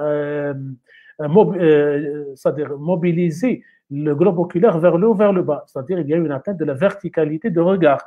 Et on trouve parfois ce qu'on appelle le nystagmus retractorius. Ce nystagmus n'est pas comme le nystagmus normal. Au contraire, il y a une protrusion. Le globe oculaire, il sort et rentre avec des mouvements cycliques. C'est ça le nystagmus retractorius. Le signe endocrinien en rapport avec toujours le trouble hormonaux par compression et l'atteinte, on a parlé déjà de l'atteinte cérébelleuse, cérébelleuse et du tronc cérébral. À l'imagerie, voilà, c'est une tumeur, hein, parfois sur le scanner, elle est isodense, hein, c'est une lésion, vous voyez la flèche ici, une lésion isodense au niveau de la citerne quadrigimellaire, là où il y a normalement la glande épiphysaire. Sur une coupe sagittale, on voit bien que c'est une tumeur de la région péniale qui a tous les critères de bénignité ici, hein, homogène, bien limité, et il n'y a pas d'œdème périlésionnel. Hein, donne une compression sur le cervelet, tronc cérébral, lobe occipital en arrière. En avant, on a le troisième ventricule. Ça peut donner également une hydrocéphalie par compression des voies d'écoulement de LCR. Là, ça peut comprimer le troisième ventricule. Parfois, c'est-à-dire pour nous orienter vers une telle type tumoral, lorsqu'il y a une hydrocéphalie par compression secondaire à une tumeur de la région péniale, lorsqu'on valve le malade, c'est-à-dire on commence par le traitement de l'hydrocéphalie, le prélèvement du LCR prélevé lors de drainage ou dérivation ventriculo-péritoniale, on peut chercher des marqueurs spécifiques de certaines tumeurs, comme le germinome ou le pignalome, pignaloblastome. On cherche certains marqueurs comme bêta-HCG ou l'alpha-fétoprotéine. Donc, certains marqueurs nous orientent vers le type tumoral. Maintenant, on arrive aux tumeurs sous-tentorielles. Donc, la même chose, comme les tumeurs sus-tentorielles, on va parler des tumeurs intraparenchymateuses et des tumeurs extraparenchymateuses. On commence par, donc il y en a beaucoup, mais on essaye de parler de certains tumeurs qui sont très fréquents et très caractéristiques. On les voit toujours pratiquement dans la consultation en neurochirurgie et nécessitent une prise en charge chirurgicale. On commence par le méduloblastome. Vous voyez, on est au niveau sous-tentoriel. Lorsqu'on parle du sous-tentoriel, c'est-à-dire on parle de la fosse cérébrale postérieure, là où il y a le cervelet, le vermis, le tronc cérébral, limité dans une loge osseuse, fibro-osseuse, c'est-à-dire il y a la dure mère et l'os qui est petite par rapport à l'étage sous-tentoriel. C'est-à-dire n'importe quelle lésion se développe dans cet endroit, ça peut donner une HIC aiguë rapidement parce que la région, elle est petite. Donc, le méduloblastome, c'est une tumeur caractéristique de l'enfant qui se développe dans la ligne médiane à partir du vermis. Ça peut comprimer, donner une compression sur le quatrième ventricule en avant et le tronc cérébral sans envahissement du quatrième ventricule. Donc, point de départ, c'est le vermis. Et les signes cliniques sont en rapport avec, premièrement, l'HIC, en rapport avec l'obstruction des voies d'écoulement des LCR, ça donne une hydrocéphalie en amont, sus-tentorielle, ou une hydrocéphalie obstructive, et les autres symptômes en rapport avec la compression du cervelet. Donc, on peut trouver un syndrome cérébelleux statique ou un syndrome cérébelleux cinétique. Sans oublier, parfois, si la tumeur est importante, la compression transcérébrale, là, on peut trouver des troubles moteurs sensitifs par donc, compression des voies ascendantes sensitives et voies descendantes dans le tronc cérébral, léoma motrice comme le faisceau pyramidal, et également la tête des pères crâniens, comme les nerfs mixtes, parce que dans le tronc cérébral, il y a les noyaux des pères crâniens. À l'imagerie, on insiste sur les caractéristiques de cette lésion, qui est une lésion médiane. Parfois, elle est isodense ou sérieuses après injection. On peut trouver des calcifications et parfois des parties kystiques. C'est une tumeur maligne, ce n'est pas une tumeur bénigne. C'est une tumeur maligne. Ça peut donner même une métastase, mais donc là, cette tumeur qui se métastase, mais elle ne métastase jamais en dehors du système nerveux. Donc ça reste dans le système nerveux au niveau rachidien. Ça peut donner des métastases dans le LCR et passe au niveau rachidien, dans l'espace périmédulaire rachidien. C'est pour ça qu'on doit réaliser une IRM complémentaire du rachis à la recherche des métastases. Il y a même des formes du cervelet. Donc d'habitude, chez l'enfant, on trouve le méduloblastome au niveau de la ligne médiane, mais cette fois-ci, vous voyez, il y a des formes où, c'est-à-dire des formes rares, on trouve un méduloblastome, surtout chez l'adulte, au niveau latéral, au niveau de l'hémisphère cérébral. Donc, les autres tumeurs comme l'épendymome, c'est un diagnostic différentiel avec le méduloblastome. Pourquoi? Parce que c'est une tumeur de la ligne médiane et se développe également chez l'enfant. Donc, si on a une lésion ou une tumeur au niveau de la ligne médiane, on parle de deux tumeurs, soit un méduloblastome, soit un épendymome chez l'enfant. Parce que l'épendymome, on a dit que l'épendymome, il est au niveau de la fosse postérieure, se développe chez l'enfant. Alors l'adulte, la forme de l'adulte, c'est une tumeur sus-tentorielle, c'est-à-dire au niveau des ventricules latéraux. Alors que le quatrième ventricule, elle est typique de l'enfant. Sur le plan clinique, c'est la même chose comme le méduloblastome, mais ça peut donner des formes pseudoméningiques. Je répète parce que j'ai déjà parlé de ça. En cas d'épendymome sus-tentoriel, c'est une tumeur qui donne des expansions dans les espaces sous-arachnoïdiens. Donc, ça peut traverser le trou de Louchka, le trou de Magendé, et se trouve au niveau de la grande citerne et au niveau des espaces sous-arachnoïdiens. C'est pour ça qu'il y a des formes pseudoméningiques. Pseudoméningie, c'est-à-dire, ça peut donner même des formes de méningite, une torticolis en rapport avec l'engagement ou un raideur nécale, etc. Donc, il ne faut pas oublier que l'épendymome, c'est une tumeur gliale. Le point de départ, c'est quoi? C'est la paroi épendymère, les cellules épendymères de la paroi ventriculaire. sur l'imagerie, hein, pour faire la différence, il faut toujours chercher le quatrième ventricule. En cas de méduloblastome, il y a une compression de quatrième ventricule, hein, en avant. Alors, en cas le cas de l'épendymome, c'est une tumeur qui est intraventriculaire. Vous voyez ici, c'est le quatrième ventricule, ce qui est en noir. Et la tumeur, elle se développe au niveau, à l'intérieur, au milieu du quatrième ventricule, parce qu'elle est au contact de la paroi épendymale du quatrième ventricule. Vous voyez, elle comble ici le quatrième ventricule et donne une compression importante sur le tronc cérébral. On peut trouver des calcifications, hein, et parfois même l'épendymome, il est anaplasique. Il faut chercher toujours le grading de la tumeur.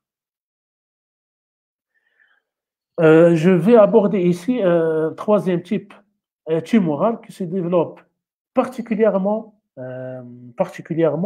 au niveau de la fosse cérébrale postérieure, c'est l'hémangioblastome. C'est une tumeur, cette fois-ci, une tumeur de l'adulte, hein. Elle est très fréquente chez l'adulte. C'est exceptionnel. Moi, personnellement, je n'ai jamais vu un hémangioblastome chez un enfant. Et elle est particulière, la localisation particulière au niveau du cervelet. Vous voyez, l'hémangioblastome, c'est une tumeur. Point de départ, l'hémangioblastome, c'est la paroi capillaire, paroi vasculaire. C'est une tumeur vasculaire, richement vasculaire. Et ça peut rentrer dans le cadre de la maladie de Von Hippel-Lindau. On a déjà parlé de ça. C'est une maladie génétique autosomique dominante qui touche la gène VHL. Hein, si vous vous souvenez, vous allez en arrière, vous trouvez ça sur les diapos. Elle est caractéristique par la présence, hein, de cette tumeur, c'est l'hémangioblastome au niveau du cervelet, avec d'autres localisations, par exemple l'angiome rétinien, hein, ou des cancers au niveau rénal ou au niveau pancréatique. Donc c'est une maladie multisystémique. Hein. Soit le malade il est connu pour cette maladie, ou parfois c'est à nous de chercher cette maladie après le diagnostic de cette tumeur. Donc c'est une tumeur kystique avec une paroi, une tumeur kystique avec une masse charnue qui est attachée à la paroi tumorale. C'est elle qui est responsable de la sécrétion de liquide tumoral. Donc la clinique en rapport avec l'obstruction de voie du côlon de LCR, responsable d'une HIC, et le syndrome cérébelleux par compression et l'atteinte des nerfs crâniens, également par compression du tronc cérébral. Comme c'est une tumeur vasculaire, vous voyez ici, c'est pratiquement comme la schématisation ici. Hein.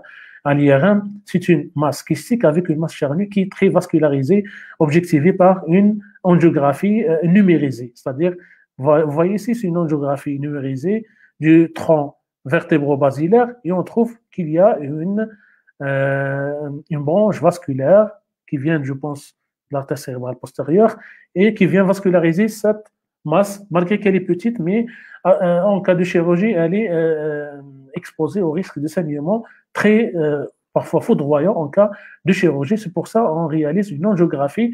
Parfois, on essaye d'emboliser cette artère avant de réaliser tout geste chirurgical. Donc, l'hémangioblastome, c'est une tumeur bénigne. Hein. Il y a cette forme qui est plus fréquente, dans 80% des cas, c'est-à-dire une masse charnue avec un kyste, mais il existe des formes tissulaires en totalité ou kystiques en totalité. C'est des formes très rares. Mais la plupart des cas, c'est cette forme. Hein. C'est une tumeur du cervelet. Les gliomes du tronc cérébral, donc, comme le nom indique, c'est des tumeurs qui intéressent le tronc cérébral et c'est des gliomes qui sont fréquents chez l'enfant.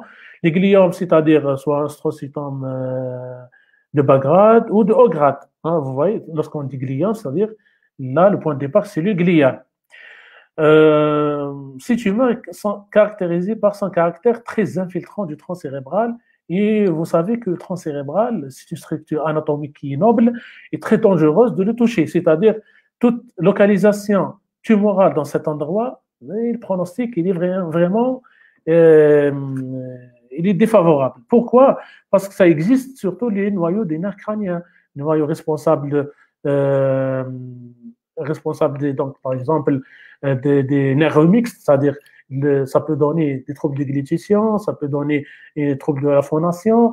Le malade peut, c'est-à-dire même les noyaux responsables des fonctions cardiaques et pulmonaires.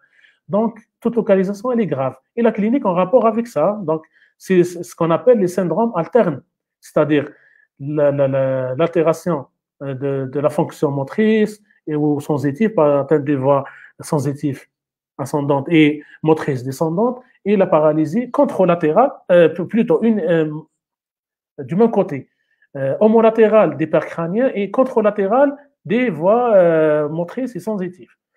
L'atteinte cérébelleuse, la même chose, c'est le cervelet qui est en arrière, et parfois même une hydrocéphalie par obstruction du quatrième ventricule. Il y a un aspect caractéristique ici, ce qu'on appelle l'aspect à l'IRM d'un gros tronc cérébral. C'est-à-dire, on trouve qu'il y a un signal anormal dans le tronc cérébral. Généralement, la localisation précise, c'est la protuberance. Il y a un signal à l'IRM qui est anormal, qui signifie qu'il y a une tumeur diffuse infiltrante. Hein, et qui donne l'aspect, vous voyez, le diamètre du tronc cérébral, il est important, il est gonflé. Donc, on parle ici d'un gliome du tronc cérébral, parce que la localisation de la tumeur la plus fréquente dans cet endroit, c'est les gliomes. Et pour réaliser, donc, accéder à la chirurgie, c'est pas facile. Si on touche le tronc cérébral, et peut donner un arrêt cardiaque immédiatement sur la table opératoire. C'est pour ça qu'on essaie parfois de faire une biopsie juste pour confirmer le diagnostic et essayer d'orienter le malade pour un traitement complémentaire par radio ou par chimiothérapie. Parfois, la tumeur, ça peut dépasser ce tronc cérébral, c'est-à-dire ça peut extérioriser au niveau du quatrième ventricule et cette fois-ci, on peut l'accéder à ce fragment charnu dans le quatrième ventricule pour essayer de faire une biopsie. Vous voyez? Ici, dans cette image de l'IRM, il y a un processus qui est hétérogène et donc il parle beaucoup plus d'un gliome de haut grade. Donc, le pronostic pour les gliomes de tronc cérébral, il est mauvais, que ce soit bénin, le gliome, ou malin. La gravité, elle est en rapport avec la localisation tumorale. Donc, on termine par la dernière localisation, c'est les tumeurs sous-tentorielles, mais cette fois-ci extra-parenchymateuses. Donc, on a parlé des tumeurs extra-parenchymateuses en sus-tentorielles, c'est les méningiomes. On peut voir également les méningiomes en sous-tentorielles. Mais les tumeurs les plus fréquentes, je commence d'abord par les schwannome vestibulaires. C'est une tumeur extra-parenchymateuse ou extra-axiale, la même chose, qui se développe au niveau de l'angle ponto-cérébelleux. Donc, on appelle l'angle ponto-cérébelleux cet endroit, schématiquement ici, il est schématisé ici par c'est-à-dire les limites anatomiques, c'est le tronc cérébral en interne, le cervelet et la face postérieure du rocher. Donc, dans la face postérieure du rocher, qu'est-ce qu'on trouve? Il y a ce qu'on appelle le trou, le canal auditif interne, trou auditif interne, ou le conduit auditif interne. La même chose, là où il sort le paquet acoustico-facial, c'est-à-dire le nerf facial et le nerf cochléo-vestibulaire, le 8. Et cette tumeur, elle intéresse, c'est-à-dire elle commence ici dans le conduit auditif interne, c'est le schwannome. C'est un schwannome parce qu'il dépend et commence, le point de départ, c'est les cellules de Schwann qui constituent la gaine de myéline de la 8e paire crânienne.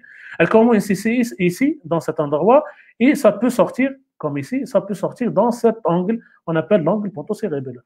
C'est-à-dire, si vous essayez de bouquiner dans les livres, il faut essayer de chercher ce qu'on appelle les tumeurs de l'angle ponto-cérébelleux, c'est-à-dire dans cet endroit. La plus fréquente de ces tumeurs, c'est le schwannome vestibulaire ou le neurinome de l'acoustique. C'est une tumeur comme le méningiome. Elle touche la femme dans la quarantaine, dans la cinquantaine, c'est une jeune femme qui est présente sur le plan clinique. Ça commence par les troubles ontologiques. Pourquoi? Parce qu'il y a, le point de départ, c'est le nerf auditif. Donc, les troubles ontologiques, c'est quoi? Une surdité ou la maladie vient pour des acouphènes, hein, des bruits anormaux à l'oreille, ou des vertiges intermittents. Le stade neurologique, c'est le stade de l'expansion tumorale dans cet endroit, dans l'angle ponto-cérébelleux. Ça peut comprimer le tronc cérébral ou le cervelet, donc dans le syndrome cérébelleux, ou parfois une hydrocéphalie par compression des voies d'écoulement du LCR. Lorsque la tumeur elle est importante, ça peut dépasser cet endroit. D'accord? Et les nerfs, quels sont les nerfs? Parce qu'on est devant le tronc cérébral. Les nerfs qui accompagnent le 8e paire crânienne, c'est-à-dire dans cet endroit, généralement, c'est le 5e paire crânien et la clinique, elle est représentée par la névralgie du 5e paire crânien. On peut avoir une atteinte du 7e paire crânienne et donne une paralysie faciale, l'atteinte du 6, un strabisme interne, l'atteinte des nerfs mixtes, surtout des nerfs mixtes. Les malades, parfois, ils viennent consulter lorsque la tumeur, c'est-à-dire elle est importante, il comprime l'inner mix, il vient consulter c'est-à-dire il est gêné par la trouble de déglutition, que ce soit pour les liquides ou pour les aliments solides. Donc, l'imagerie doit être centrée sur cet endroit, sur la fosse cérébrale postérieure. Il faut des imageries de haute qualité, une IRM de haute qualité pour nous permettre de voir surtout le conduit auditif. Vous voyez ici, c'est le conduit auditif interne. La tumeur, elle est intracanalaire, elle n'est pas encore dans l'angle. Ici, elle sort au niveau de l'angle pontocérébelleux et parfois elle est importante. Il donne une compression sur le tronc cérébral et le cervelet. C'est une tumeur bénigne, vous voyez là le critère de bénignité, tumeur homogène, bien limitée. Et pour parler d'un neurinome de nerf optique, cette caractéristique elle est importante, c'est-à-dire élargissement du conduit auditif interne et la présence ou le point de départ, c'est le conduit auditif, c'est-à-dire c'est le 8e paire crânien. Donc le diagnostic différentiel avec cette tumeur, c'est les méningiomes. Hein? Donc la face postérieure du rocher, il y a les méninges, il y a paroi méningée. Ça peut être un endroit où se développe un méningiome, mais cette fois-ci, vous voyez, le conduit auditif, il est épargné. Il n'y a pas de tumeur ici. Vous voyez, même sur l'IRM, il n'y a pas de lésion dans le conduit auditif. C'est pour ça on élimine le neurinome de la acoustique et on parle de méningiome. La clinique, la même chose, parce que c'est la même région anatomique. Et le malade, il peut avoir des troubles auditifs, atteinte du nerf facial, névralgie de trijumeau. Vous voyez, ça dépend également de l'expansion ou le volume tumoral. Deuxième diagnostic différentiel, c'est les kystes épidermoïdes. C'est une tumeur, la même chose, qui se développe préférentiellement dans l'angle pontocérébelleux. Le point de départ, c'est une tumeur, là, c'est une tumeur embryonnaire. L'origine, c'est embryonnaire. Et, on appelle kyste épidermoïde ou cholestiatome, parce que là, elle est caractérisée par ce qu'on appelle les papilles de Colistier. On appelle également la tumeur perlée. Sinon, c'est caractéristique de ce qu'on appelle le kyste épidermoïde de l'angle pontocérébelleux. La clinique est la même chose. Le conduit auditif, il est épargné, donc il ne s'agit pas d'un kyste d'un neurinome. Ici, c'est un kyste épidermoïde. Donc, on a terminé la description des tumeurs selon la localisation, la topographie, en sous-tentoriel. On a vu que les tumeurs, il y a certaines tumeurs qui se développent au niveau sus-tentoriel, on ne les trouvera pas au niveau sous-tentoriel. Et le contraire est juste, c'est-à-dire je ne trouverai jamais un hémangioblastome au niveau sus-tentoriel, parce que c'est une tumeur spécifique de la fosse cérébrale postérieure.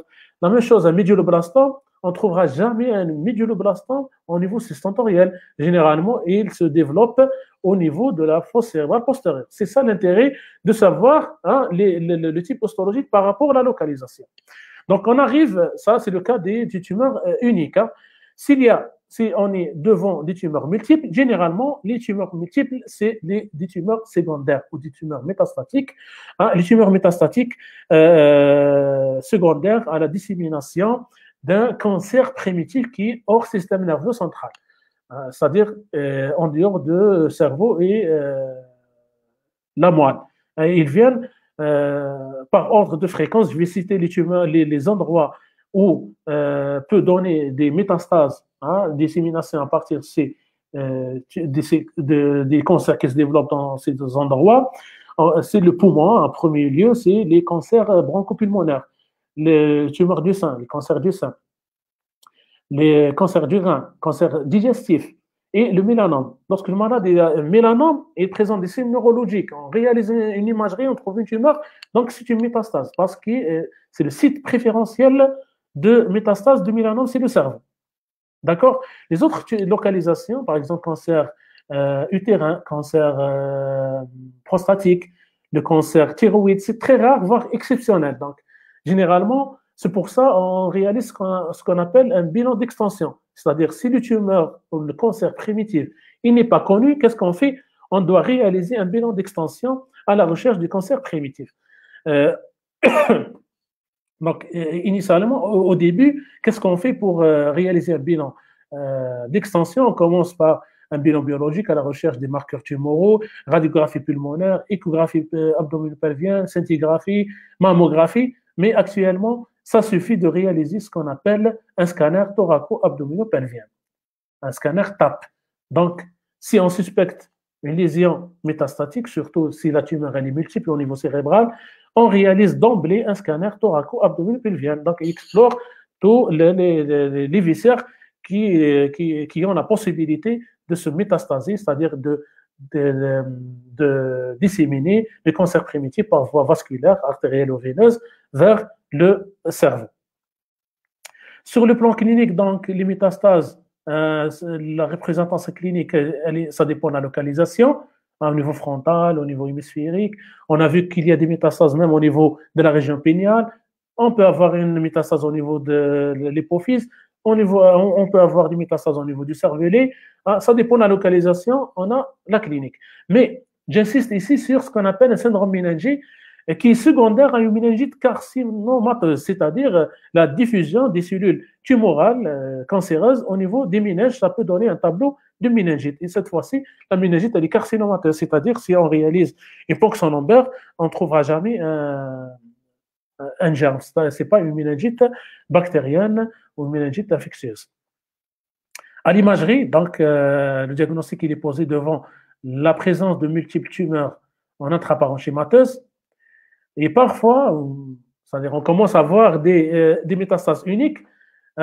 Lorsqu'elle est unique, elle a toutes les caractéristiques d'une tumeur maligne intraparenchymateuse, c'est-à-dire le diagnostic différentiel se fait avec les tumeurs gliales en général. Mais les tumeurs malignes de haut grade.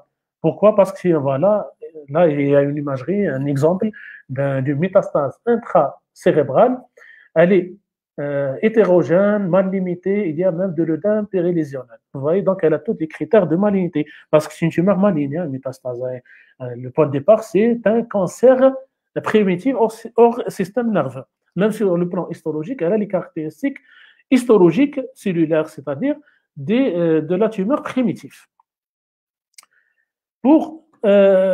Malgré ça, il y a certaines tumeurs qui sont multiples, mais avec une fréquence très basse. Je dois les citer, comme les glioblastomes. On a dit déjà que le glioblastome, peut-être, il donne une expansion par infiltration du corps calleux et il devient contralatéral. Et parfois, il est multilocal, c'est-à-dire frontal et pariétal, mais avec une fréquence vraiment très basse. On voit rarement un glioblastome qui est multifocal. Il y a également les lymphomes du cerveau qui peuvent être multifocaux ou multiples, mais la localisation généralement, les caractéristiques des lymphomes cérébraux, c'est la région péri- ou paraventriculaire, dans le parenchyme, mais extraventriculaire, mais paraventriculaire. C'est des tumeurs généralement qu'on le voit chez les personnes immunodéprimées, comme les gens sidiens, comme les patients qui présentent le sida.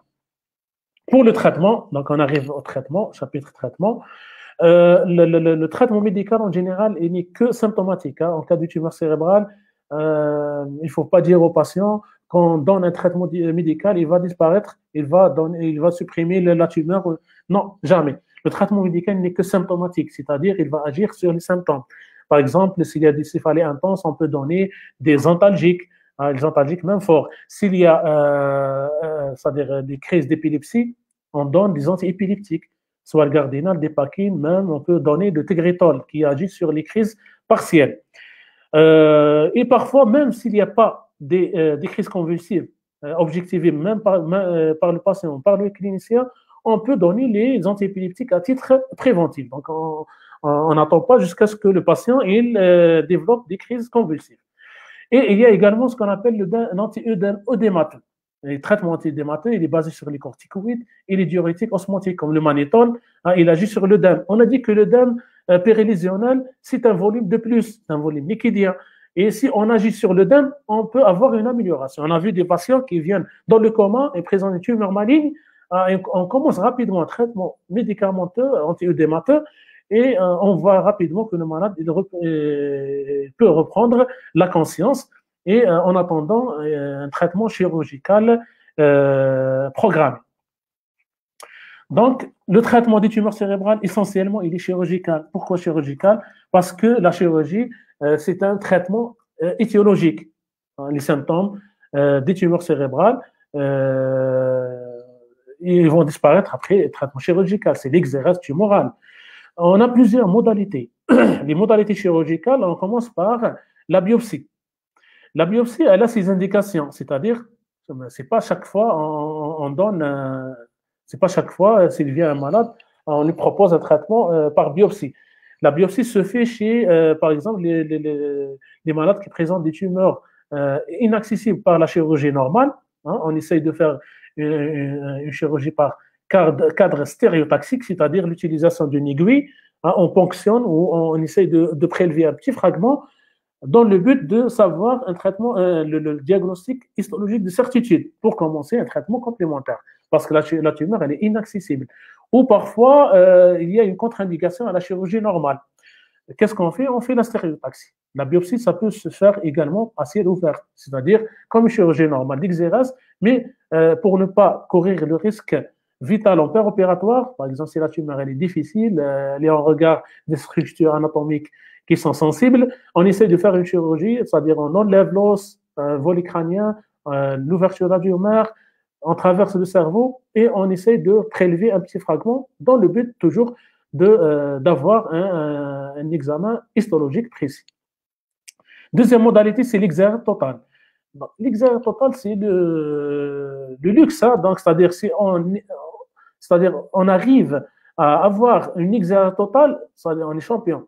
Pourquoi? Parce que on va soulager les symptômes du malade, hein, d'une part, et s'il y a une tumeur bénigne, c'est-à-dire sur le plan radiologique et clinique, hein, l'évolution aliénante, etc., en faveur d'une tumeur bénigne, comme le cas des méningiome, là, on est obligé de réaliser une exégèse totale.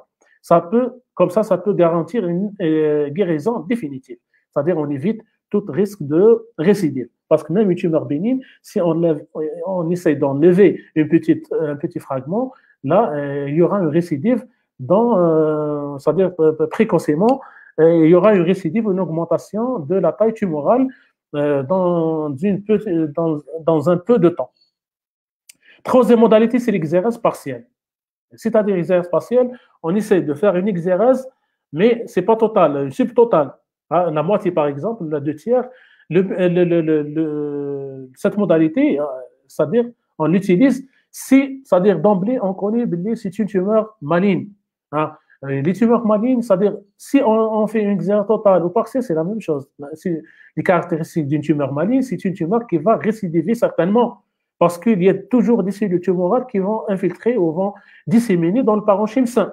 Et si on essaie de réaliser une exérèse tumorale totale, malgré maligne, ça va récidiver certainement. Donc, pour la même chose, pour ne pas courir un risque vital, parce qu'une chirurgie lourde, dans certains cas, comme les sujets âgés, c'est-à-dire qu'il ne peut pas supporter une chirurgie qui dépasse 3 heures, etc., on réalise une exérèse partielle.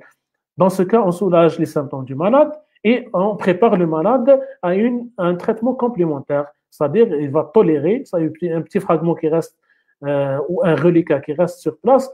Dans ce cas, la radiothérapie, elle sera efficace par rapport à une tumeur qui est solide et importante. L'efficacité n'est pas prouvée.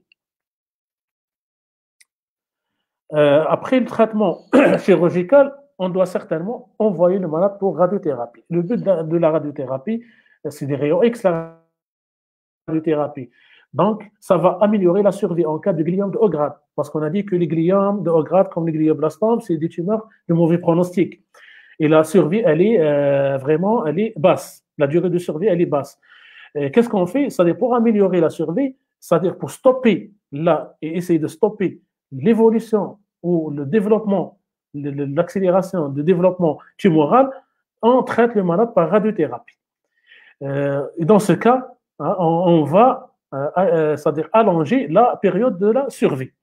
Également, certaines tumeurs qui sont inaccessibles, inopérables, comme les méningiomes du sinus caverneux, hein, ou parfois des méningiomes de haut grade qui vont récidiver chaque fois, on essaie également de les traiter par la radiothérapie. Mais en général, la radiothérapie, elle est préservée pour des tumeurs malignes. On ne peut pas éradiquer une tumeur bénigne.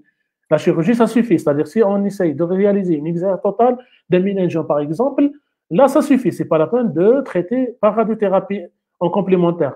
Mais le cas des gliomes, que ce soit une exérèse totale ou partielle ou une biopsie, si l'histologiste nous parle d'un gliome de haut grade, là, il faut envoyer le malade pour un traitement complémentaire. La chimiothérapie, par contre, elle n'est pas efficace sur les tumeurs de cerveau. Pourquoi? Là, c'est ce qu'on appelle la barrière hématoméningique qui va bloquer le passage des traitements de la chimiothérapie. Donc, en général, ils ne sont pas efficaces, malgré qu'il y a, c'est un domaine de recherche, c'est-à-dire chaque fois, les gens essayent de faire de la recherche concernant certains médicaments qui traversent la barrière et peut donner des résultats, mais jusqu'à maintenant, il n'y a pas de résultats positifs ou efficaces de certains traitements de chimiothérapie. En conclusion, c'est-à-dire malgré le progrès de l'imagerie, donc l'imagerie elle nous a permis de faire une prise en charge sur le plan radiologique, mais le diagnostic de certitude reste histologique, parce que c'est seul l'histologie ou l'examen anatomopathologique qui va nous donner la nature histologique exacte de la tumeur. Donc, le pronostic des tumeurs malignes en général est défavorable, mais la survie, elle est plus longue.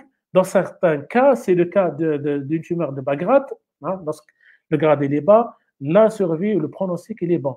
L'âge jeune également, c'est en faveur d'une survie plus longue, et également les tumeurs accessibles à la chirurgie, c'est-à-dire une tumeur profonde et inaccessible. Dans ce cas, le pronostic il est moins bon ou il est défavorable. Merci.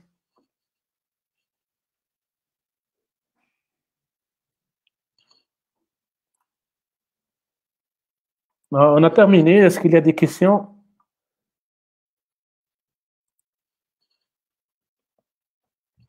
Rami. Al-Hakim, on entend quelques instants. S'il y a Oui, des très questions, bien. elles vont les C'était clair taper. le son, il n'y avait pas de coupure. Non, non, non, c'était magnifique, impeccable le son. Ah, très, très bien, alhamdoulilah. Très bien. Donc, s'il y a des questions, vous êtes les bienvenus. On essaie de répondre à chaque question. Il ne faut pas hésiter à poser des questions. C'est vrai, c'est une question, les tumeurs cérébrales, c'est un peu spécialisé, mais quand même, il y a des généralités qu'il faut le savoir. Hein.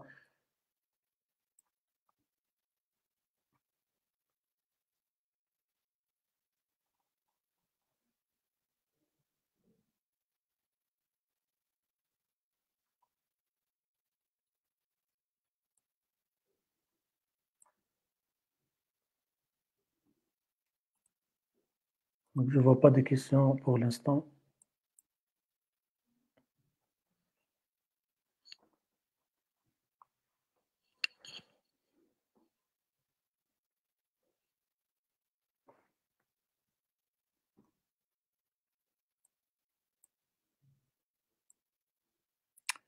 Oui, pour cette question, pouvez-vous nous dire sur quoi il faut se concentrer, s'il vous plaît, car il y a trop de détails, le cours est hyper lent. Oui, moi, c'est-à-dire conseil. Qu'est-ce que vous devez connaître? Pour moi, si vous essayez de savoir quelles sont les tumeurs malignes, déjà la différence entre tumeurs malignes et tumeurs bénignes. Ah, quelles sont les tumeurs malignes et les tumeurs bénignes? C'est-à-dire, je vais vous dire, euh, est-ce que le glioblastome est une tumeur bénigne? Et vous êtes au courant que le glioblastome, c'est un cancer, c'est une tumeur maligne, c'est une tumeur qui va récidiver. Ça, c'est l'une des caractéristiques des tumeurs. Une tumeur bénigne comme le méningiome. Le méningiome, c'est une tumeur bénigne et nécessite un traitement chirurgical d'exérèse totale pour avoir une guérison. Ça, c'est déjà un point fort. De savoir également la localisation de chaque tumeur. Hein, une tumeur intraparenchymateuse, le gliome, c'est une tumeur intraparenchymateuse, elle est infiltrante. Le méningiome, c'est une tumeur bénigne extraparenchymateuse, elle n'est pas infiltrante, elle réalise une compression. C'est ça le plus important. Le schwannome du 8e paire crânien, c'est une tumeur extraparenchymateuse. Elle est responsable de la compression, elle n'est pas infiltrante. Le contraire des tumeurs gliales. Toutes les tumeurs gliales sont des tumeurs, que ce soit astrocytome, oligodendrogliome, ce sont des tumeurs intraparenchymateuses, ils sont infiltrantes. Également sur le plan radiologique, hein, les critères de bénignité, les critères de malignité. Parce qu'à partir de ces critères, vous pouvez, c'est-à-dire dans l'avenir, vous pouvez interpréter ou expliquer toute radiologie scanographique ou IRM. Parce que le radiologue, qu'est-ce qu'il va répondre dans le compte rendu? Il va vous dire il s'agit de tumeurs intraparenchymateuses. Hein, par exemple, un malade qui a une tumeur cérébrale, il a un compte rendu d'imagerie. Vous allez trouver sur le compte rendu, parce que le radiologue, il n'a pas le droit, il ne peut pas vous dire, Hada, plutôt, c'est un glioblastome, Hada, c'est un astrocytome de grade 1. Mais qu'est-ce qu'il va vous dire? Il s'agit d'une tumeur intraparenchymateuse, elle est hétérogène après injection de produits de contraste, elle est mal limitée, il y a des endroits kystiques, des endroits calcifiés. Et vous, à partir de cette interprétation, hein, vous pouvez avoir de quelle tumeur il s'agit. Là, il vous donne l'interprétation, l'explication d'une tumeur maligne infiltrante et qui est généralement de haut grade. Que ce soit, là, on peut dire, c'est un astrocytome de grade 3, un aplasique, ou un glioblastome. C'est-à-dire, les généralités, ça nous aide beaucoup dans pour savoir on est devant quelle tumeur exactement.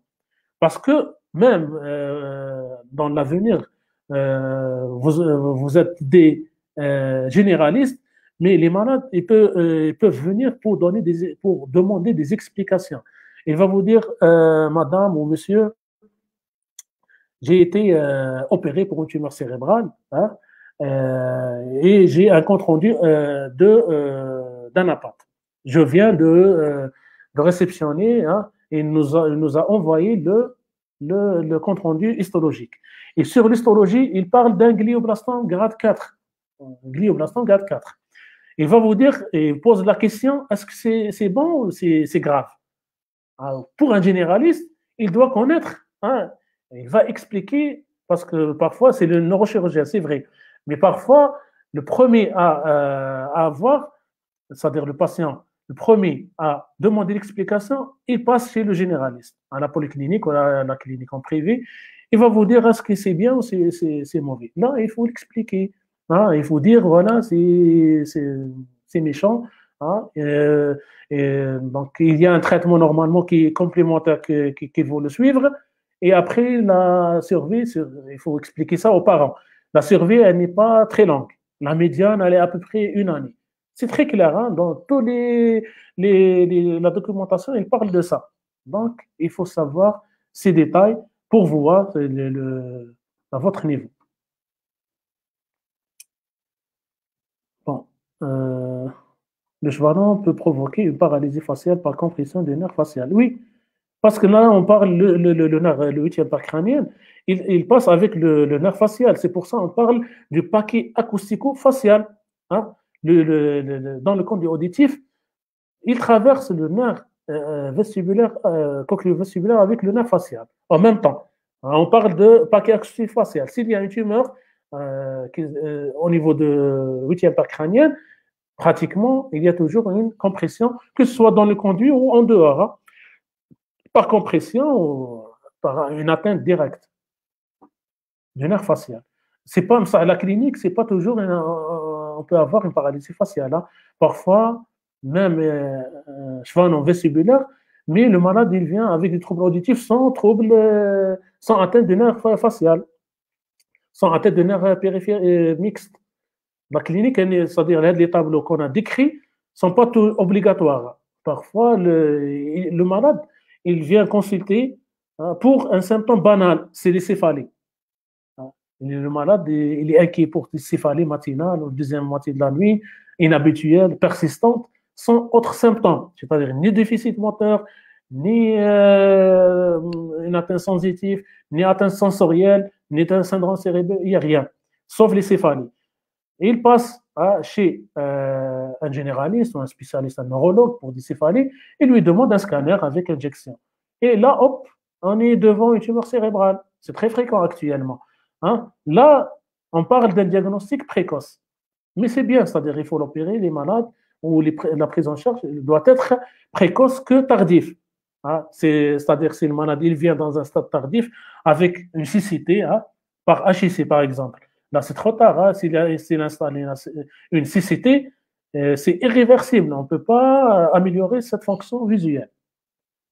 Donc, c'est pour ça je vous demande d'essayer de faire toujours le diagnostic précoce.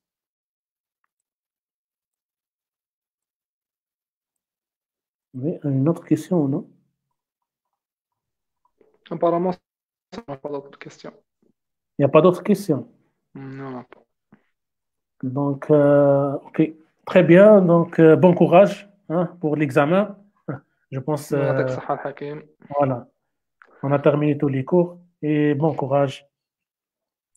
Allez, يعطيك au الصحة. revoir. ميرسي بوكو. Merci. صحة. Salam.